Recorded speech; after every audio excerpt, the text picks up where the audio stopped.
Hello there. Good morning, good afternoon, good evening, wherever you are. I'm Ryan in Singapore. Welcome to our mindfulness practice. Today's topic is the impermanence of our state of mind. So, our thoughts, our feelings, our emotions are not permanent. And I think it can feel both good and bad. I mean, sometimes that can feel scary, knowing that what it is that we're experiencing isn't something that's going to last. But at the same time, I think there's a lot of freedom in knowing that our state of mind is impermanent. And one of the great things about it is to know that I am not defined by this state of mind. That whatever this state of mind is, it will pass.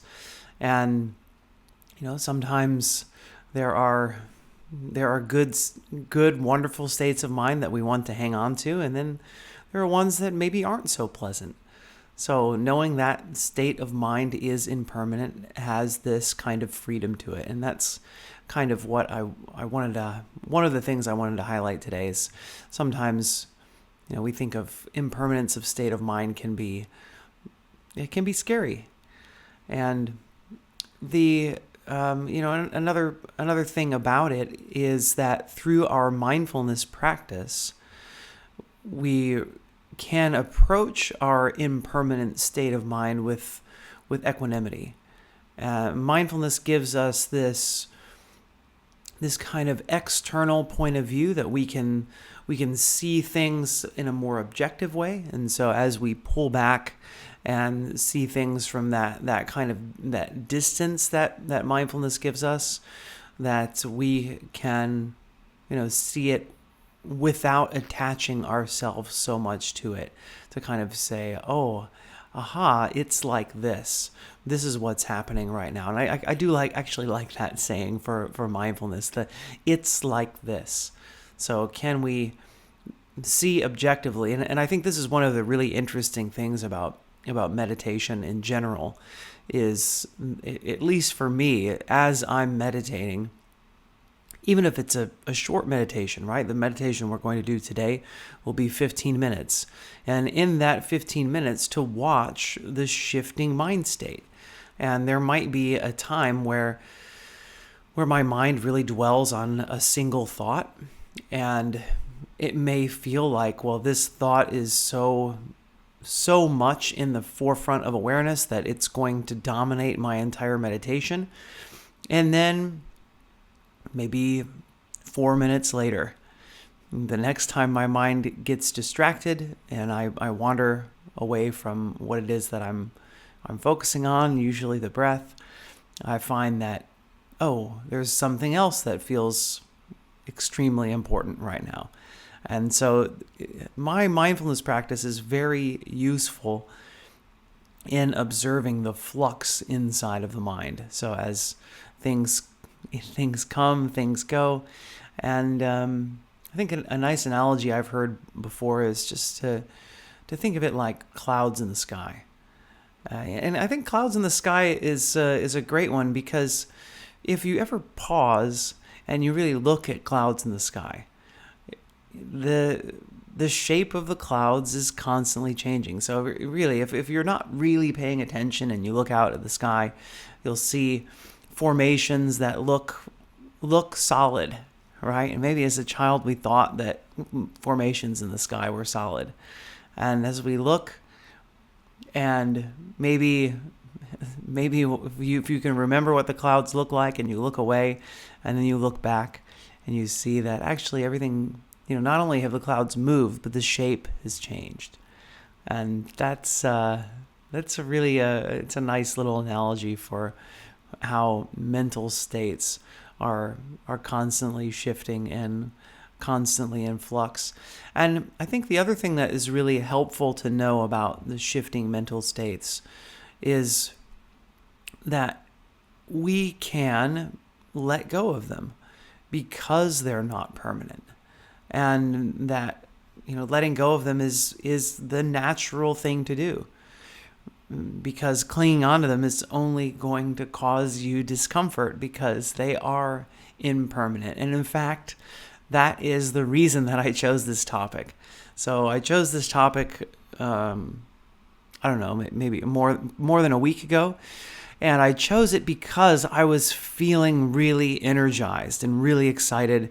I had got some new ideas about how to teach and some things that I would incorporate into my teaching, and ways to keep myself on task and focused and to keep moving and developing constantly. And there was a kind of excitement around that. And in that excitement, I had to pause and remind myself, this excitement that you feel is not something that lasts. So there are times that I will feel extremely excited, extremely motivated, like I can't wait to do more work, to continue thinking about things that I can do to enhance my mindfulness practice and things that I can teach to help enhance the practice of others. And then there are times where life starts to feel overwhelming and there's so many things going on that, instead of this opportunity to do more exciting me, it feels overwhelming. And so, this is kind of the interesting thing about the mental state. So, all of these things to do. I mean, the situation hasn't changed necessarily. So I've got all of these things to do. And so on one hand, I feel really excited about it. I can't wait to do more. And then over time, as my mental state changes, I move more into the, oh, wow, I need more rest. I need to slow down. I can't handle all of this at the same time. And so this was really kind of my motivation to talk about mental states. So know that you may identify with your mental state, but your mental state is not you, and it will pass, it will change. And, we aren't solid individuals either in that way. I mean, as our mental state changes, maybe that feels scary sometimes to know that this state is not permanent, but know that it is also the doorway, the key to change. So the fact that we aren't impermanent means, excuse me, that we can always be improving ourselves and finding through time the better version of me all the time. So welcome everybody. Great to have you here today. And we're going to go ahead and get into our period of practice. So get comfortable wherever you are.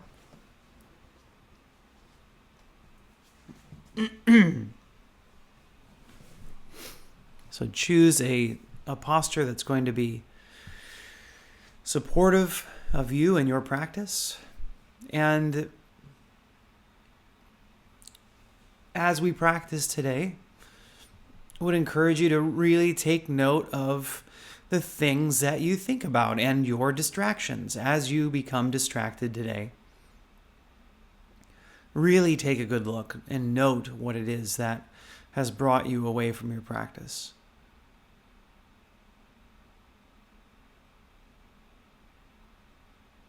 Or has brought you away from your focus and concentration, because it's all part of the practice.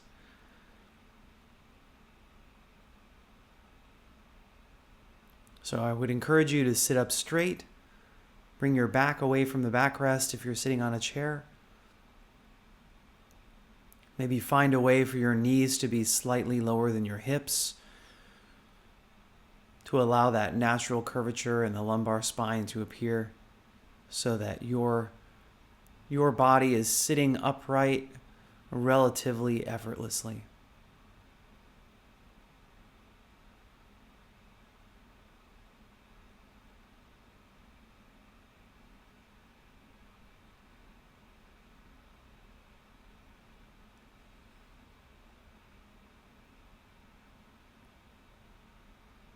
And so your eyes may be open or closed.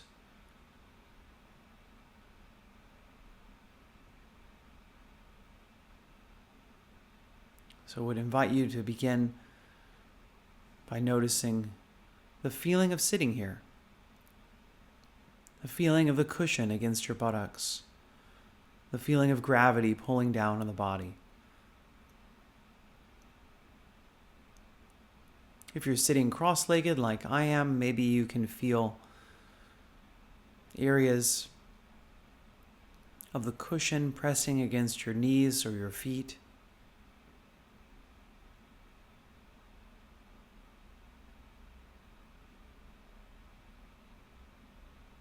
If you're sitting on a chair, maybe you can feel the soles of your feet flat on the floor.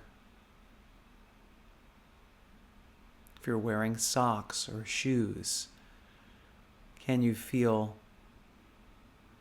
the texture? Maybe the softness of the socks, the profile. Maybe you're barefoot. You're feeling sensation of the floor or the carpet against the feet.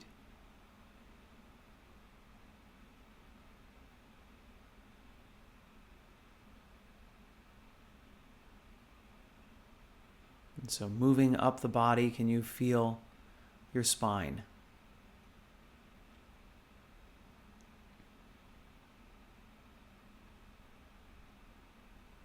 Can you feel the muscles in the back?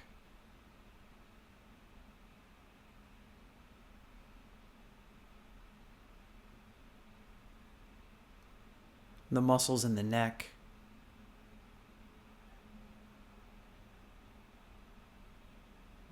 And the muscles in the face. So as gravity pulls down, there are muscles in the back that are engaged, but there's no need to engage any muscles in the face. Can you allow your face to relax?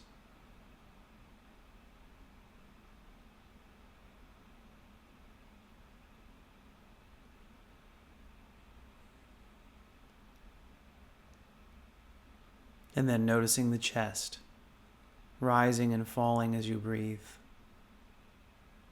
The abdomen, expanding and contracting with each breath.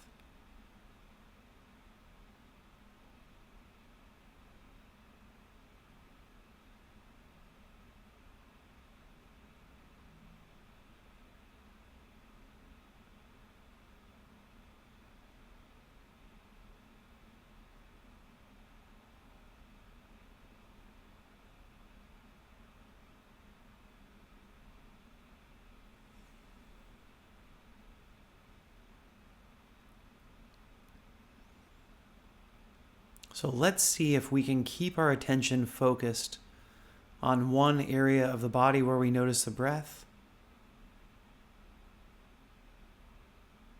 So for me today, I'm going to focus on the sensation at the abdomen.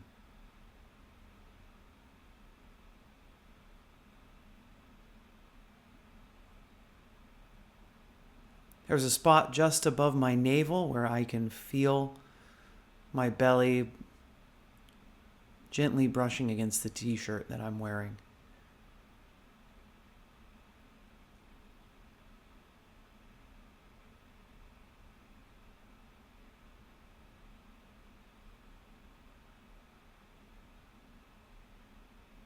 So as my belly expands and contracts, I can always notice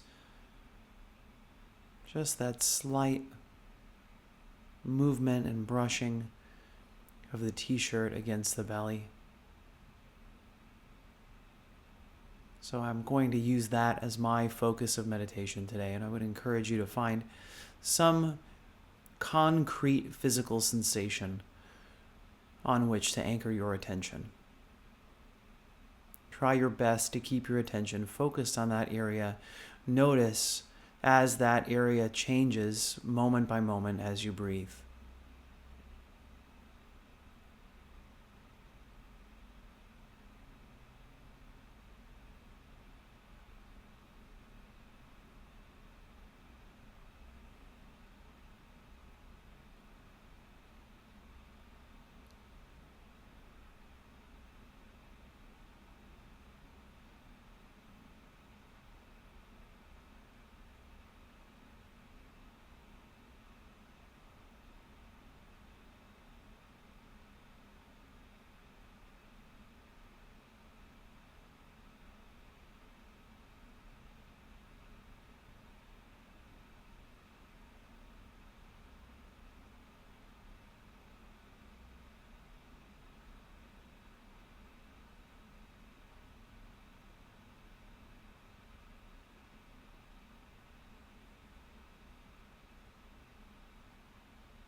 And sometimes you'll notice that your mind is not 100% focused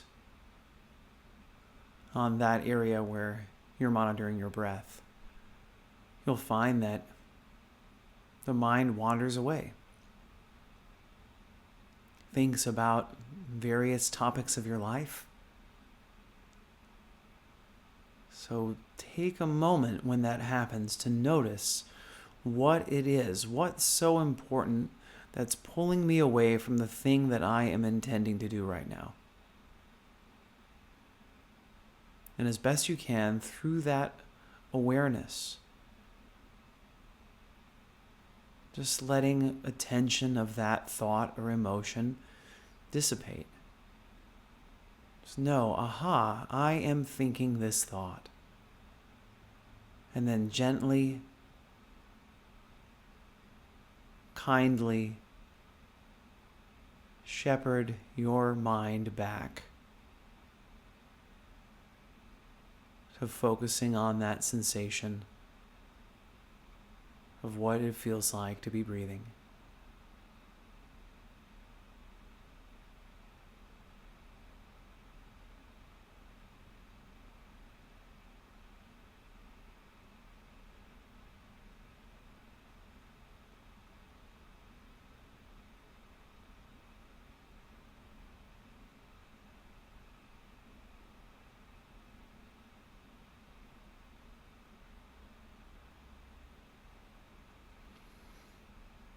Or maybe you're not getting distracted. Maybe your mind is becoming dull and you're drifting off to sleep. You're beginning to hunch forward and slouch down. So this is where the posture can be so helpful. So see if you can use your posture. So if you find yourself getting sleepy, maybe you've chosen to lie down today as your meditation posture. And change postures, sit up. Just for these 15 minutes, be determined. Sit in a dignified posture. Have a posture that reflects your determination to stay focused. Focus on the breath.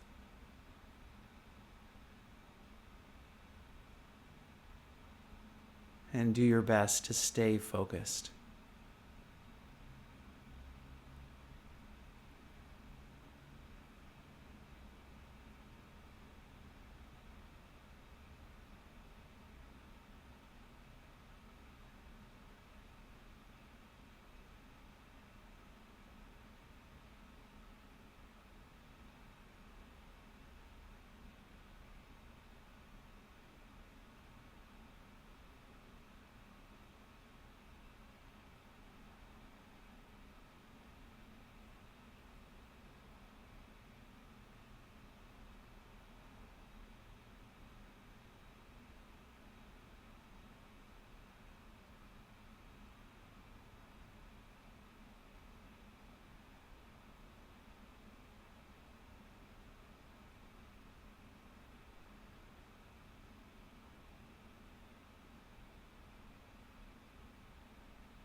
Okay, keep it up. We're nearly there. Let's redouble your attention, your effort. Stay focused for a little while longer.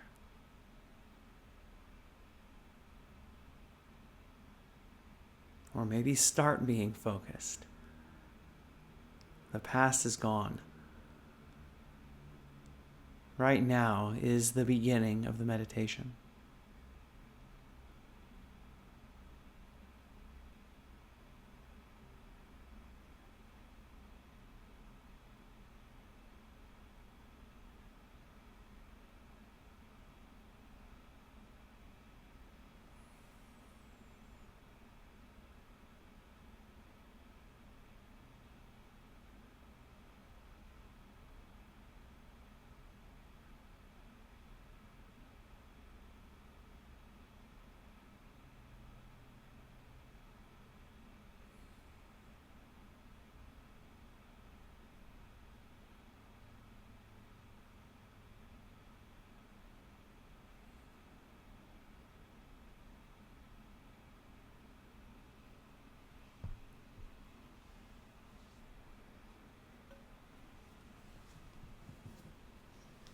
Okay, congratulations for having made it through this formal part of our practice. And I'll close our formal meditation with 3 rings of the bell.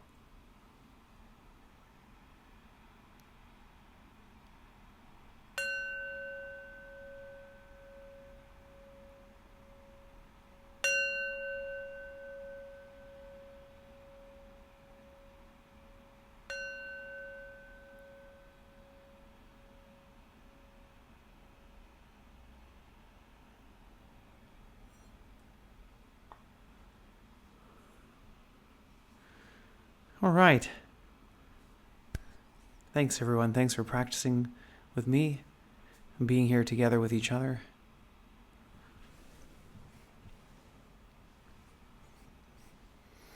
And so how did it go today? What happened for you? Feel free to share. And did you notice the shifting sands, the changing clouds, the passing waves of your mental state? Did you notice emotions rising and falling? No, what was it like? What happened? Thanks, Vicky. Been having a rough couple days. Also have neglected my meditation practice. So the sit was nice and grounding. Thanks so much, Vicky, for sharing. Kelly says, focus on the breath was a big help. I noticed when I stopped focusing on my breath, the mind starts to wander. Yeah, well, and that's the monkey mind concept, right? Is that the mind always wants to be entertained. And focusing on the breath is just giving, you can focus on anything. Breath is an easier, perhaps, thing to notice, because that when we stay still, when we're sitting still and not making any intentional movements, the body has to continue moving. And so that's it, is that we don't mentally engage. It's like as I move my hand, right, there's some intention for me to move my hand up and down. And so this is one of the reasons to use the breath, is that we can sit completely still, yet still have something that we're not consciously engaging in to hold the attention. Thanks for sharing that. Jean says, I noticed a lot of shifting thoughts and emotions. Thanks, Jean, for sharing. Oh, wait. Jean says, the last few days when I sit down at this time, my mind has shifted to absent friends. And this is something that I wanted to share here as well, which, I mean, I have some sad news, and I wanted to share it with everybody. And it's been a bit of a struggle the last few days for me as well, is that our friend and meditator here on Insight Timer, Dirk, has passed away. And I got a message from his brother just after we meditated together on Thursday. I received the message, and it was quite hard news. And I have to say that, I had made this topic about impermanence of mental state before that, and it had really had a big shift on my mental state. Dirk has been a good friend, and over the years, Dirk's been meditating with us for probably 4 years now, and I've got a lot of emails from him, and just to I've learned a lot about him personally, and it's really been beautiful to get to know somebody on the other side of the world, and learn about their meditation practice and how they interface with us and here in this group and our practice. And I had kind of noticed from some of his recent emails that his health was declining, and I just reread one of the last emails that I sent to him, and I really was, I could see my own fear that it was, that the impermanence of life, and that he was maybe not going to be around for much longer, and I guess it was more, it happened sooner than I had expected, and so I'm just really sad to lose my friend. So what I'll do here, I didn't want to make a live event about it without telling you here on this live event first, but I will be making a live event coming up to honor our friend Dirk's life. And I'll go back through some of my emails and read some highlights. We'll read some, maybe share some of the ways that Dirk had practiced in the past, and some of the journey that he's gone through. I know, one of the practices that Dirk always struggled with, and that he struggled with in the beginning, was self-compassion. That I remember he had kind of a protest against self-compassion practice, and it took some time for him to warm up to it, and I think we had to discuss why to do self-compassion practice in the first place. Maybe I think it felt too selfish to do self-compassion in the beginning. So yeah, I'll have an upcoming event. I'm also going to, as I schedule the event, I'm going to reach out to his brother and just ask if there's anything we as an Insight Timer community can do to help out, and invite them to join that session where we honor Dirk's life. It's still hard. It's still hard for me to believe. In fact, I think part of it is, it's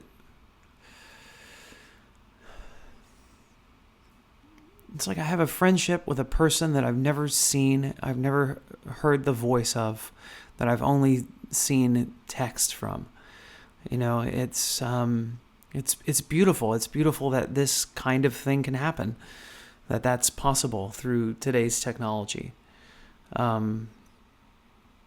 But yeah, it's interesting how I've been affected for it. But yeah, Dirk's been a really big part of this community for 4 years. And in fact, the YouTube videos, I often, pretty much most of these practices I'm recording, and I would upload to YouTube. And one of the reasons for that was, and that really, truly, one of the primary motivators is I know that Dirk would have trouble with the English. And so sometimes he couldn't follow along. Maybe I would speak too quickly, and so I knew that he could put on the auto subtitles and translate into Flemish so that he could read it more easily. So anyway, yeah, I just wanted to let you know and tell you here first, like in person, before I start writing more about it in our circle and in our group, Ryan's Daily Mindfulness Circle, and to before I schedule the event. So I'll reach out to his family. So thanks everybody for joining today, and I'll see you again next time. So in about 48 hours from now, we'll be doing an event about gratitude. It seems like it isn't live yet. I tried searching for it just before I came on. So Thursday's Thanksgiving in the United States, and so I always, as a American living abroad, I always connect to my own culture through that. So we'll be back in about 48 hours to talk about gratitude. And in the meantime, I just want to send out my well wishes to you and to everybody that's here today, and would encourage you to do the same if you feel comfortable to do so.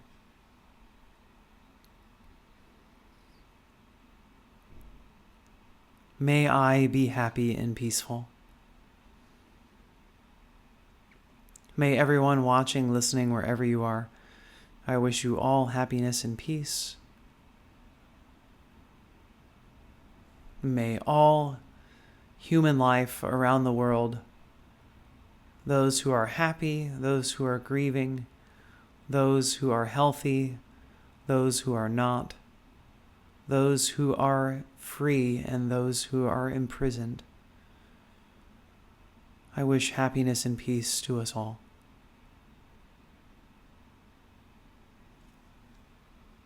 Thanks, everybody. See you next time. Bye-bye.